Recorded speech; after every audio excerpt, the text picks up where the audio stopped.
तौर पर जो हो रहा है उसका साथ देना जरूरी है। ये तस्वीरें देखिए इस वक्त आपके सामने हैं उत्तराखंड के हल्द्वानी से, जहां पर अवैध तौर पर बनी मस्जिद मदरसे पर जब बुलडोजर चला तो उसके बाद मस्जिद तोड़ने पर पुलिस टीम पर ही पथराव कर दिया गया।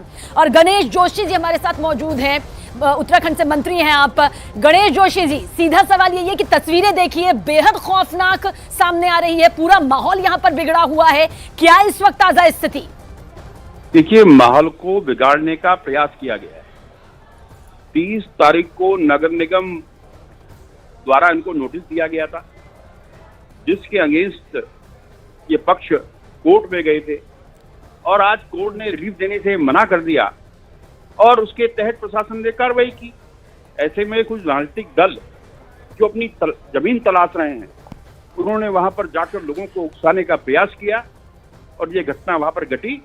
लेकिन मैं कहना चाहता हूं कि धाकड़ धामी की सरकार है और जो भी दोषी होगा उसके खिलाफ कार्रवाई होगी, उनसे सख्ती से निपटा जाएगा, क्योंकि माननीय मुख्यमंत्री जी खुद इसकी मॉनिटरिंग कर रहे हैं, जी निगाह रखे हुए। गणेश जी एक जिम्मेदार चैनल होने के नाते हम भी यही बार बार अपील कर रहे हैं कि किसी भी तरह की अफवाह पर कोई ना आए और ना ही अफवाह फैलाए। लेकिन इस बीच सवाल जानना बेहद जरूरी हो जाता है, उत्तराखंड में यूसीसी आ चुका है, हालांकि इसे लेकर संवेदनशीलता पहले से ही दिखाई जा रही थी, लेकिन आपको लगता है कहीं ये उस एक्शन का इतना खतरनाक रिएक्शन तो नहीं है जो इस वक्त आग की खौफनाक लपटों के जरिए सामने आ रहा है? ये भी कह सकते हैं, क्योंकि जिस प्रकार से कल सदन से यूसीसी बिल पास हुआ और एक इतिहास बना, धामी जी ने एक मिसाल कायम की जो औरों के लिए भी नजीर बन रही है, और उसकी भी बौखलाहट इन लोगों के अंदर है और कहीं ना कहीं मुझे लगता है कि उसका भी असर इस पे है। लेकिन मैं अपने राजनीतिक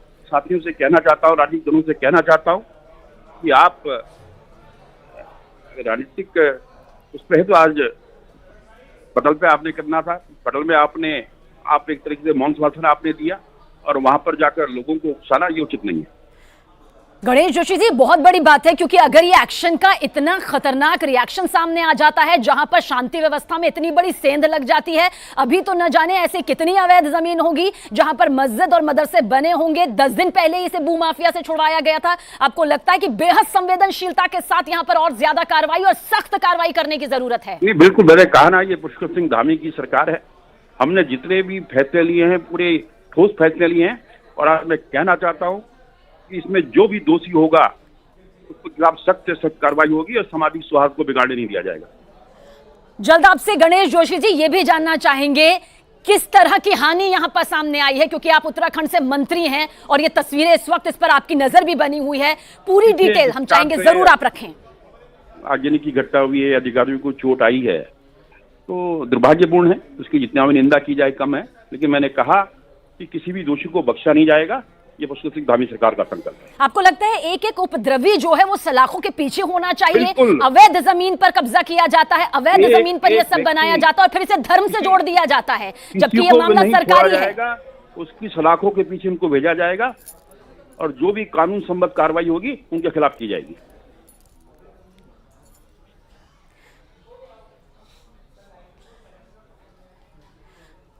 तो थाने के बाहर देखिए किस तरह से गाड़ियों में आगजनी की गई है। न्यूज़ 18 इंडिया की टीम जब रिपोर्टिंग कर रही थी, ये पूरी तस्वीर यहां पर दिखा रही थी, तो हमला यहां पर पत्रकारों के ऊपर भी हुआ है, लोकतंत्र के चौथे स्तंभ पर भी ये हमला यहां पर हुआ है। कहा जा सकता है कि जो तस्वीरें इस वक्त आ रही हैं, 2 तस्वीरें इस वक्त आपके सामने हैं, वो मदरसा, वो मस्जिद यहां पर जो कि अवैध तौर से बनता है, जिस पर बुलडोजर चलाना संवैधानिक प्रक्रिया के तहत, कानूनी प्रक्रिया के तहत जरूरी हो जाता है, क्योंकि जब तक इन पर कार्रवाई नहीं की जाएगी, इसी तरह से बेखौफ होकर सरकारी जमीन यानी अवैध निर्माण जो है वो सामने आता रहेगा। लेकिन इसे धर्म से जोड़ना बिल्कुल सरासर गलत होगा। सरकारी जमीन के अपने नियम, कायदे कानून होते हैं, उन कायदे कानूनों पर चलना होता है, बजाय इसके कि इस तरह से आगजनी, तोड़फोड़, पथराव, हमला किया जाए। हालांकि इस पूरे मामले को लेकर सीएम धामी की तरफ से शांति व्यवस्था बनाए रखने की प्राथमिकता की बात कही गई है। हाई लेवल बैठकों का दौर यहां पर जारी हो गया है। उत्तराखंड से हमारे साथ मंत्री अभी गणेश जोशी भी जुड़े हुए थे, उन्होंने कहा कि एक एक दोषी पर, जितने भी दोषी हैं उनके खिलाफ सख्त कार्रवाई की जाएगी। शैलेंद्र हमारे सहयोगी ज्यादा जानकारी के साथ। शैलेंद्र, क्या कुछ पूरी तस्वीर निकलकर सामने आ रही है? हाई लेवल मीटिंग यहां पर हो रही है, अभी फिलहाल माहौल किस तरह का? देखिए, इस समय हाई लेवल मीटिंग तो देहरादून में चल रही है, लेकिन हल्द्वानी की सड़कों पर आपको चारों ओर पुलिस के सायरन सुनाई दे रहे हैं। पुलिस की गाड़ियां इस समय मूव करती हुई दिख रही हैं। जी शैलेंद्र, हम आपको सुन पा रहे हैं। पीछे की तस्वीरों के साथ आप जरूर दिखाएं क्या कुछ ये पूरा माहौल यहां पर नजर आ रहा है, जो कि बेहद बिगड़ा हुआ है इस वक्त। अगर कैमरे की निगाह से मैं आपको दिखा सकता हूं तो मैं दिखाता हूं आपको। इस समय मैं बेस हॉस्पिटल के ठीक बाहर से मौजूद हूं।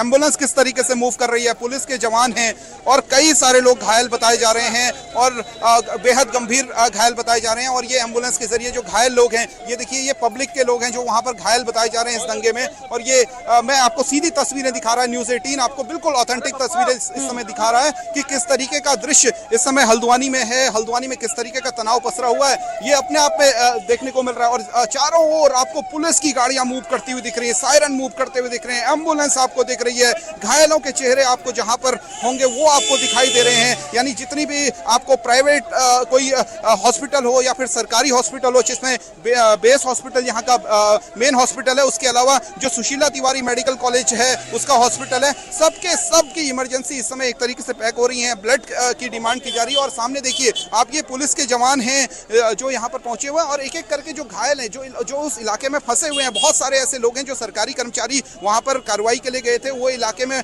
भीड़ ने उसे अपनी जद में ले लिया। किसी को वहां पर बहुत सारे लोग वहां पर इस समय लापता भी बताए जा रहे हैं। तो ऐसे में ये सब दृश्य हम दिखा रहे हैं इसमें न्यूज़ 18 के जरिए आपको। ये सब तस्वीरें हम आपको दिखा रहे हैं और ये शहर के लोग यहाँ पर पहुंचे हुए हैं और इलाका एक तरीके से पूरी तरीके से छावनी में तब्दील होता जा रहा है। और पुलिस की ये कोशिश है कि जो दंगाई हैं उनको एक पर्टिकुलर इलाके तक सीमित रखा जाए। विशेषकर ताज चौराहे पर भारी पुलिस फोर्स इस समय तैनात किया गया है। उसके साथ ही साथ जो गांधीनगर का इलाका है, जो कि पर्टिकुलर इलाका है जहां पर हिंदू मुस्लिम एक तरीके से जॉइंट इलाका है, जहां पर एक तरफ हिंदू पॉपुलेशन रहती है, दूसरी तरफ मुस्लिम लोग रहते हैं, तो यहां पर बहुत ज्यादा इस समय सुरक्षा बढ़ाई गई है। और उधम सिंह नगर जो पेरिफेरी से लगा हुआ डिस्ट्रिक्ट है, वहां पर फोर्स को मूव किया गया। मैं तस्वीरें आपको दिखाता रहता हूं, अंदर मैं आपको ले जाकर के दिखाता हूं कि ये यहाँ पर कुछ सोशल वर्कर्स यहाँ पर पहुंचे हुए हैं, क्योंकि जैसे जैसे लोगों को पता चल रहा है तो लोग भी हॉस्पिटल की तरफ मूव कर रहे हैं। और इस तरफ मैं दिखाऊं कि किस तरीके से यहाँ पर भी पुलिस फोर्स तैनात किया गया है, क्योंकि ये जो बेस हॉस्पिटल का इलाका है ये भी बहुत ज्यादा दूर नहीं है। यहाँ से जो बनभूलपुरा का इलाका है वो बहुत ज्यादा दूर नहीं है। तो ऐसे में यहाँ भी पुलिस फोर्स तैनात की गई है। उसके अलावा जो इलाका है बनभूलपुरा थाने का इलाका, वहाँ पर बहुत जबरदस्त पुलिस फोर्स तैनात की गई है, क्योंकि दंगाइयों ने यहाँ पर कई सारी गाड़ियों को जला दिया है। शैलेंद्र, आपके पास जरूर लौटेंगे। और देखिए, हमारे सहयोगी शैलेंद्र ये तस्वीर यहाँ पर दिखा रहे हैं सीधा उत्तराखंड के हल्द्वानी से, जहां पर अवैध मस्जिद मदरसा बना हुआ था। कानूनी प्रक्रिया के तहत जब इस पर बुलडोजर चलाया गया तो आगजनी की वो तस्वीरें सामने आती हैं, जो कि तोड़फोड़ पर और हमले में तब्दील हो जाती है, जिसके बाद घायलों की संख्या यहां पर बढ़ जाती है। अवैध मस्जिद और मदरसे पर देखिए बुलडोजर चलाना कितना खतरनाक यहां पर साबित यहां पर हो जाता है। और शैलेंद्र भी हमारे साथ है। शैलेंद्र, अभी बस कुछ ही देर पहले उत्तराखंड के मंत्री गणेश जोशी जी से हमारी बात हो रही थी। गणेश जोशी जी ने साफ साफ तौर पर कहा ये यूसीसी जो है उसका जो एक्शन है, रिएक्शन हो सकता है। इस पर सवाल जरूर लेंगे, लेकिन इस बीच न्यूज़ 18 इंडिया की ये एक्सक्लूसिव तस्वीर आपके सामने मौजूद है। सरकारी जमीन पर कब्जा कर